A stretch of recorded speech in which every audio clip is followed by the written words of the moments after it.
দর্শক, তালতলায় আগুনের সর্বশেষ পরিস্থিতি জানাতে সরাসরি যোগ দিচ্ছেন সহকর্মী ফজলে আদিত্য। আদিত্য, আগুনে ক্ষয়ক্ষতি সম্পর্কে ফায়ার সার্ভিস কি বলছে?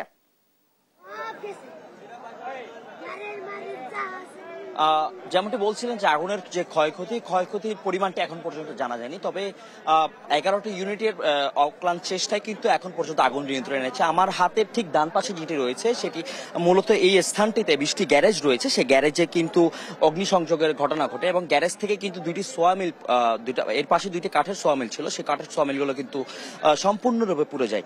এখানকার ফায়ার সার্ভিসের 11টি ইউনিট সন্ধ্যা প্রথমে কিন্তু ঘটনা ঘটার পর থেকে কিন্তু দুইটি ইউনিট কিন্তু আগুন নিয়ন্ত্রণে না আসা পর্যন্ত কিন্তু এই উদ্ধার কার্যক্রম এবং আগুন নিয়ন্ত্রণে আনার জন্য আরো বেশ কয়েকটি ফায়ার সার্ভিসের ইউনিট প্রয়োজন হয়। এর পাশাপাশি কিন্তু এখন পর্যন্ত 11টি ইউনিট, ফায়ার সার্ভিসের 11টি ইউনিট কিন্তু এখানে এসে আগুন সম্পূর্ণরূপে নিয়ন্ত্রণ নিয়েছে। তবে এখন যা দেখতে পাচ্ছেন সেটি মূলত হচ্ছে এখানকার যা 20টি গ্যারেজ রয়েছে, সেই গ্যারেজের যে মালিকরা রয়েছেন, যে তাদের গ্যারেজের যে শ্রমিকরা রয়েছেন তাদের মালামাল সংগ্রহ করছেন এবং মালামাল এর পাশাপাশি কিন্তু এখানকার যে ফায়ার সার্ভিস কর্মীরা রয়েছেন সেই কর্মীরা কিন্তু এখানে অবস্থান করছেন।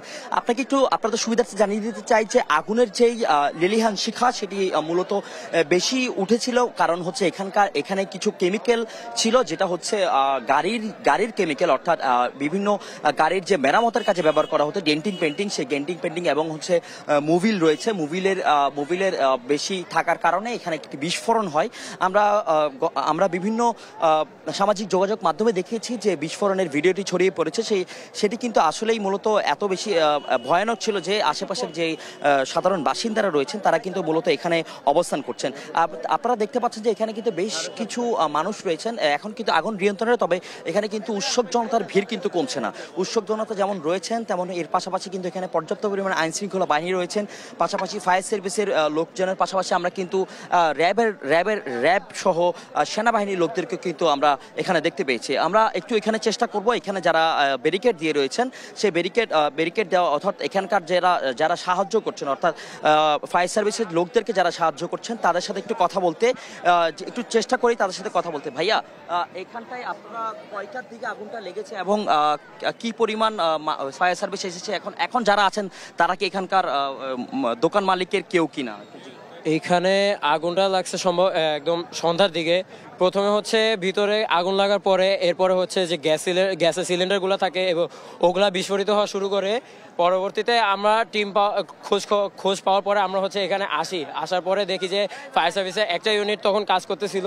এরপরে আস্তে আস্তে হচ্ছে তাদের ইউনিটের সংখ্যা বাড়তে থাকে, কিন্তু ততক্ষণ হচ্ছে আগুনের পরিমাণটাও বেড়ে যায়।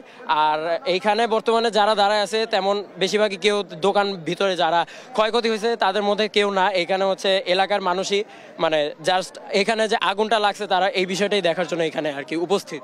দর্শক, যেমনটি দেখছিলেন যে এখানকার ছাত্র জনতা, অর্থাৎ ভলেন্টিয়ারিং এর দায়িত্ব করছেন তারা জানাচ্ছেন যে এখানকার যারা বাসিন্দারা রয়েছেন তারা মূলত এখানে যে অগ্নিসংযোগ হয়েছে সেটার জন্য কিন্তু মূলত এখানটায় দেখতে এসেছেন। তবে এখন পর্যন্ত সম্পূর্ণরূপে, অর্থাৎ এখানকার খিলগা তালতলার যে অগ্নিসংযোগ হয়েছে সেটি কিন্তু সম্পূর্ণরূপে 11টি ইউনিটের মাধ্যমে নিয়ন্ত্রণ করা হয়েছে এবং এখন এখানে যারা আছেন তারা মূলত এখানকার যেই বাসিন্দারা রয়েছেন এবং এর পাশাপাশি দোকান মালিকরা রয়েছেন তারা এখানে আসছেন। এবং আমরা আমাদের দর্শকদের সুবিধার্থে আরো দেখাতে চাই যে ভিতরের দিকে যেতে চাই যে এখানে কি পরিমাণ অগ্নিসংযোগ হয়েছে এবং ক্ষতির পরিমাণ এখনো পর্যন্ত যেহেতু জানা যায়নি, আমরা চেষ্টা করছি যে কি পরিমাণ ক্ষতি হয়েছে সেটি আরো দেখাতে।